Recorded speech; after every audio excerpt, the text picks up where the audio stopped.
এই মুহূর্তে পাওয়া বাংলাদেশের আপডেট সংবাদে আপনাদেরকে স্বাগত। শুরুতে জানাবো সংবাদ শিরোনাম। এবার বাংলাদেশের সেনাবাহিনীকে হাতে নিচ্ছে শেখ হাসিনা।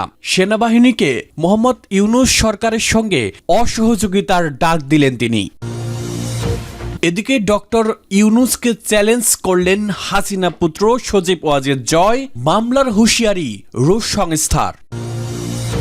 এবারে জানাবো হঠাৎ অন্তর্বর্তী সরকারের বিরুদ্ধে ক্ষেপে গেল জামায়াত নেতা। তিনি সরাসরি বললেন, দুর্নীতিবাজদের দিয়ে দেশের ভাগ্য পরিবর্তন হবে না, ক্ষমতা ছাড়ার হুঙ্কার।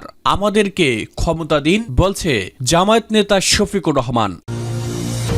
এবারে আওয়ামী লীগ থেকে ইঙ্গিত আসলো ইউনূস সরকারের বিরুদ্ধে বাংলাদেশের জনতাকে নিয়ে রাজপথে নামবে তারা। ভয়ে আতঙ্কে সব রাজনৈতিক দলকে একজোট হওয়ার বার্তা। এবং সবশেষে জানাবো ইউনূস সরকারের ওপর নজর পড়ে গেল আমেরিকার। বাইডেনের কড়া হুঁশিয়ারি, সমস্ত পরিস্থিতির জন্য দায় নিতে হবে ডক্টর ইউনূসকে। এতক্ষণে সংবাদ শিরোনামগুলো শুনছিলেন, এবারে জানিয়ে দিব বিস্তারিত। বাংলাদেশে বৈষম্যহীন বিক্ষোভে গত 5 অগাস্ট শেখ হাসিনা সরকারের পতন হয়। শোনা গিয়েছিল হাসিনার কথায় সেনাপ্রধান ওয়াকারুজ্জামান সেই বিক্ষোভে বল প্রয়োগ করতে চাননি। বাধ্য হয়ে দেশ ছাড়েন হাসিনা। তারপর সেনার তত্ত্বাবধানে মোহাম্মদ ইউনূসের নেতৃত্বে তত্ত্বাবধায়ক সরকার গঠিত হয় সেখানে। সম্প্রতি একাধিকবার মোহাম্মদ ইউনূসকে কাঠগড়ায় তুলেছেন হাসিনা, কিন্তু সেনা সম্পর্কে কোনো মন্তব্য করেননি। এবার সেনাকে মোহাম্মদ ইউনূস সরকারের সঙ্গে অসহযোগিতার ডাক দিলেন হাসিনা। সেই বক্তব্য তুললেন আমেরিকা রাষ্ট্রসংঘের কথাও। ঘটনায় তুমুল আলোড়ন তৈরি হয়েছে, কারণ এখন বাংলাদেশের সেনার ভরসাতেই সাধারণ আইন শৃঙ্খলা ব্যবস্থাও টিকে রয়েছে।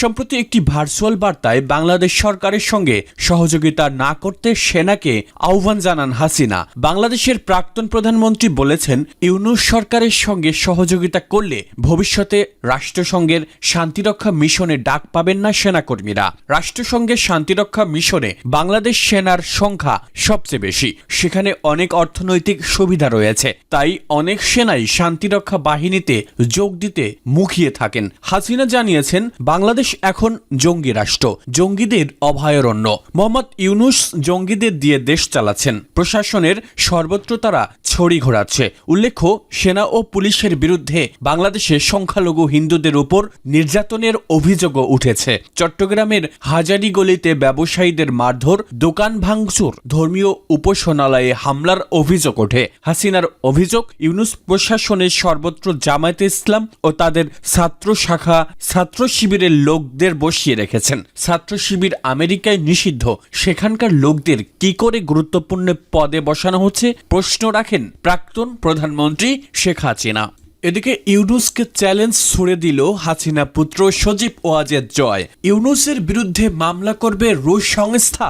নিজের এবং পরিবারের বিরুদ্ধে ওঠা অভিযোগ উড়িয়ে লম্বা বিবৃতি দিলেন শেখ হাসিনার পুত্র সজীব ওয়াজেদ জয়। মোহাম্মদ ইউনূসের সরকার এবং বাংলাদেশ দুর্নীতি দমন কমিশনের বিরুদ্ধে চ্যালেঞ্জ ছুড়ে দিয়ে হাসিনা পুত্র বলেছেন, আমরা রূপপুর পারমাণবিক বিদ্যুৎ প্রকল্পের লেনদেনে যুক্ত বলে দাবি করাটা একটি মিথ্যা অভিযোগ। আমি দুর্নীতি দমন কমিশনকে চ্যালেঞ্জ করছি এই তথাকথিত লেনদেন প্রকাশ করতে এবং প্রমাণ করতে যে আমরা এসব অনিয়মে জড়িত। বাংলাদেশে গত কয়েকদিন ধরে শেখ হাসিনা ও তার পরিবারের বিরুদ্ধে দুর্নীতির অভিযোগ নিয়ে রাজনীতিতে শোরগোল চলছে। বাংলাদেশ সরকার হাসিনার জামানায় দুর্নীতি নিয়ে শ্বেতপত্র প্রকাশ করেছে। আলাদা করে তদন্ত শুরু করেছে রূপপুর পরমাণু প্রকল্প নিয়ে। রাশিয়ার প্রযুক্তি ও আর্থিক সহযোগিতায় রূপপুরে 2টি পরমাণু বিদ্যুৎ ইউনিট তৈরি হচ্ছে। বাংলাদেশ দুর্নীতি দমন কমিশন বা দুদকের অভিযোগ, ওই প্রকল্পে শেখ হাসিনা, তার ছেলে জয় এবং বোনঝি টিউলিপ সিদ্দিক কমিশন পেয়েছেন। ব্রিটেনের নাগরিক টিউলিপ বর্তমানে সে দেশের মন্ত্রী। ব্রিটেনের মন্ত্রিসভার এথিক্স কমিটি টিউলিপকে জিজ্ঞাসাবাদ করেছে। জিজ্ঞাসাবাদের প্রেক্ষিতে তার বিরুদ্ধে এখনো পর্যন্ত কোনো পদক্ষেপ করা হয়নি। টিউলিপ হলেন হাসিনার বোন শেখ রেহানার কন্যা। 2013 সালে তিনি তার খালা তথা তৎকালীন প্রধানমন্ত্রী শেখ হাসিনার সঙ্গে রাশিয়া সফরে গিয়েছিলেন। দুদকের অভিযোগ, রুশ সরকারি সংস্থা রসাটমের সঙ্গে বিদ্যুৎ প্রকল্প নিয়ে মধ্যস্থতা করে কমিশন নিয়েছেন টিউলিপ। হাসিনা ও তার পরিবারের বিরুদ্ধে শুধু ওই প্রকল্প থেকেই 500 কোটি টাকা ঘুষ নেওয়ার অভিযোগ করে তদন্ত শুরু করেছে দুদক। এদিকে রসাটম এক বিবৃতিতে ঘুষ দিয়ে বাংলাদেশে বরাত পাওয়ার অভিযোগ অস্বীকার করে বলেছে প্রয়োজনে তারা আদালতে যাবে। ওই সংস্থার দাবি, বিশ্বের 30টি দেশে তারা পরমাণু বিদ্যুৎ প্রকল্প তৈরি করছে,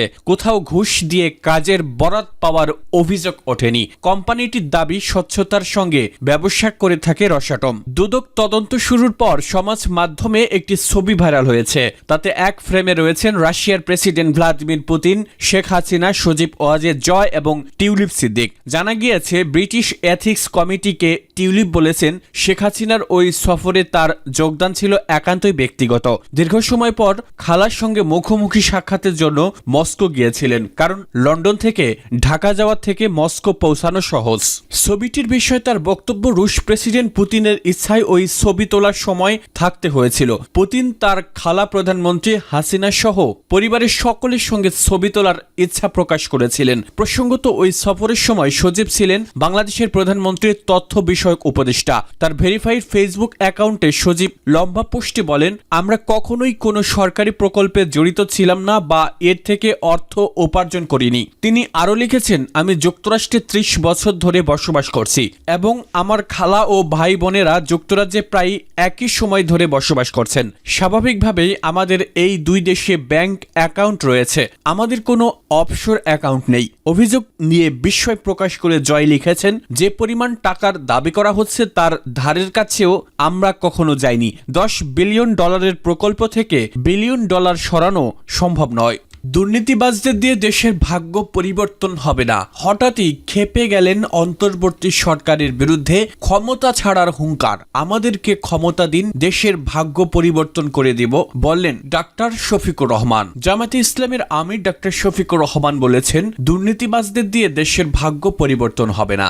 আমাদের রাষ্ট্র পরিচালনার দায়িত্ব দেন, চেষ্টা করব আপনাদের ঋণ পরিশোধের। তিনি আরো বলেন, 2006 সালে 3টি মন্ত্রণালয় মন্ত্রী হিসেবে জামায়াত তারা দায়িত্ব পালন করেছিলেন। তাদের 2 হাত দুর্নীতিমুক্ত ছিল।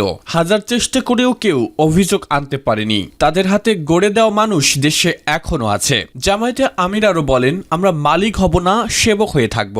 আমরা সাম্যতার সমাজ বিনির্মাণ করতে চাই। জনগণের মধ্যে আস্থা জন্মালেই জনসেবার সুযোগ পাওয়া সম্ভব। জনসেবার সুযোগ পেতে আমরা কোনো আজেবাজে কৌশল অবলম্বন করব না। আমি আমার নিজের ব্যাপারে কথা দিতে চাই, আমার সম্পদের পরিমাণ একটুও বাড়বে না। গত 5 অগস্ট বাংলাদেশের প্রাক্তন প্রধানমন্ত্রী শেখ হাসিনা সরকারের পতন হয়েছে। তারপরেই তার দল আওয়ামী লীগের নেতাদের বিরুদ্ধে একের পর এক কঠোর পদক্ষেপ করেছে বাংলাদেশের অন্তর্বর্তী সরকার। বিরোধী দল বিএনপির দাবি ছিল, আগামী 100 বছরেও আওয়ামী লীগ ঘুরে দাঁড়াতে পারবে না। তবে এই পরিস্থিতির মধ্যেও আবার ঘুরে দাঁড়াতে চাইছে আওয়ামী লীগ। সম্প্রতি দলের এক নেতা বাংলাদেশের মানুষকে নিয়ে অন্তর্বর্তী সরকারের বিরুদ্ধে রাজপথে নামারও ডাক দিয়েছেন। এই অবস্থায় নির্বাচনের মাধ্যমে আওয়ামী লীগ যাতে কোনোভাবে ফিরতে না পারে, তার জন্য জামায়াতে ইসলামী সহ অন্যান্য রাজনৈতিক দলগুলিকে একজোট হওয়ার বার্তা দিল বিএনপি। জামাতের সঙ্গে জোট সম্পর্ক মন্তব্য করে বিএনপির প্রবীণ নেতা মির্জা আব্বাস বলেছেন, আমাদের অবশ্যই ঐক্যবদ্ধ হতে হবে যাতে আমরা এই দেশকে পুনর্গঠন করতে পারি। প্রসঙ্গত, জামাত দলটি অতীতে বিএনপির সঙ্গে জোটে থাকলেও এবার তারা ভোটে আলাদাভাবে লড়তে পারে বলেই মনে করা হচ্ছিল। তবে বিএনপির দাবি, হাসিনা ভারতে পালিয়ে গেলেও তার সহযোগীরা দেশেই রয়েছেন, তাই জামাত এবং বিএনপি একজোট হয়ে থাকলেও আওয়ামী লীগ আর ফিরে আসতে পারবে না। আওয়ামী লীগ ইঙ্গিত দিয়েছে যে তারা ইউনূস সরকারের বিরুদ্ধে রাজপথে আন্দোলন শুরু করতে পারে। বাংলাদেশের জনতাকে নিয়ে রাজপথে নামবে তারা। হাসিনার দল তাদের ভেরিফাইড ফেসবুক পেজে এই কথা ঘোষণা করে। আওয়ামী লীগের সাংগঠনিক সম্পাদকের কথা উল্লেখ করে ভয়েস অব আমেরিকা জানিয়েছে, আমরা আমাদের রাজনৈতিক কর্মকাণ্ড প্রদর্শন ও পুনরায় শুরু করার পরিকল্পনা করছি। তারপরেই এমন মন্তব্য বিএনপি নেতা মির্জা আব্বাসের। বাংলাদেশের পরিস্থিতির উপর কড়া নজর রাখছেন প্রেসিডেন্ট জো বাইডেন। বাংলাদেশের সংখ্যালঘুরা আক্রান্ত হলে তার দায় নিতে হবে মোহাম্মদ ইউনূসের নেতৃত্বাধীন অন্তর্বর্তী সরকারকেই। বাংলাদেশকে এরকমই কড়া বার্তা দিল হোয়াইট হাউস। আমেরিকার জাতীয় নিরাপত্তা বিষয়ক পরামর্শদাতা জন কির্বি বৃহস্পতিবার জানিয়েছিলেন, প্রাক্তন প্রধানমন্ত্রীকে ক্ষমতাচ্যুত করার পর বাংলাদেশের নিরাপত্তা ব্যবস্থা প্রশ্নের মুখে পড়েছে। আইন প্রণয়ন এবং নিরাপত্তা ব্যবস্থাকে মজবুত করতে আমরা অন্তর্বর্তী সরকারের সঙ্গে নিবিড় যোগাযোগ রেখে চলেছি। তবে বাংলাদেশের সর্বস্তরের নেতৃত্বকে আমরা স্পষ্টভাবে জানিয়ে দিয়েছি, সমস্ত ধর্মীয় সংখ্যালঘু এবং জনগোষ্ঠীকে নিরাপত্তা দিতে হবে। জাতি ধর্ম নির্বিশেষে প্রত্যেক বাংলাদেশী যাতে সুরক্ষিত থাকেন তা নিশ্চিত করার দায়িত্ব সরকারকেই নিতে হবে।